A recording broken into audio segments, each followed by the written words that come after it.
मंडळी, ठरलं तर मग मालिकेत अखेर सायलीनं अर्जुन सोबत लग्न करून दाखवलंच आहे. या लग्नाचा पहिला फोटो सध्या समोर आलाय. काय आहे संपूर्ण बातमी पाहूयात, पण त्यापूर्वी चॅनलला सबस्क्राईब करायला मात्र विसरू नका. मालिकेत सध्या अर्जुन आणि प्रियाचा लग्न सोहळा सुरू असल्याचा सिक्वेन्स चालू आहे. मात्र काही केल्या माझ्या नवऱ्याशी मीच पुन्हा एकदा लग्न करणार या मतावर सायली ठाम असल्याचं पाहायला मिळतंय. मधुबाहूंचा आशीर्वाद घेऊन सायली अर्जुन आणि प्रियाचं लग्न थांबवण्यासाठी घराबाहेर पडते. सायलीला लग्न मंडपात येऊ न देण्यासाठी प्रियानं आधीच प्लॅन केलेला असतो. पण सायली यावेळी चांगलीच हुशारीने वागते. ती एका वेगळ्याच रूपात मंडपामध्ये एंट्री घेणार आहे. अगदी मेहंदीपासून ते हळदी सोहळ्यापर्यंत सगळं काही सायलीच्या मनासारखं घडत आहे. या सगळ्या गोष्टी घडवून आणण्यासाठी सायलीनं वेगवेगळे वेशही धारण केले आहेत.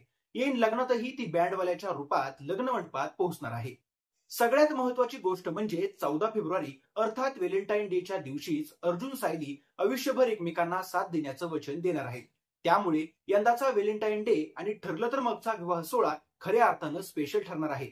अर्जुन सायलीनं पुन्हा एकदा एकत्र यावं ही अवघ्या महाराष्ट्राचीच इच्छा आहे. प्रेक्षक या दिवसाची गेल्या बऱ्याच दिवसांपासून प्रतीक्षा करत आहेत. अखेर ठरलं तर मग मालिकेत तो क्षण जवळ आला आहे. सायली आणि अर्जुन लग्नबंधनात अडकल्याचा पहिला फोटो आता सर्वांसमोर आला आहे. यामध्ये अर्जुन सायली आनंदी तर प्रियाच्या चेहऱ्यावरचा रंग पूर्णपणे उडाल्याचं पाहायला मिळतंय. सायलीनं बोलल्याप्रमाणे करून दाखवत प्रियाला जन्माची अद्दल घडवली आहे. आता लग्नानंतर सायलीला सुभेदार कुटुंबीय आपलंसं करणार की नाही हे पाहणं महत्वाचं ठरणार आहे. तुम्ही ही मालिका पाहताय का ते कमेंट करून नक्की कळवा आणि व्हिडिओ आवडल्यास लाईक करायला मात्र विसरू नका.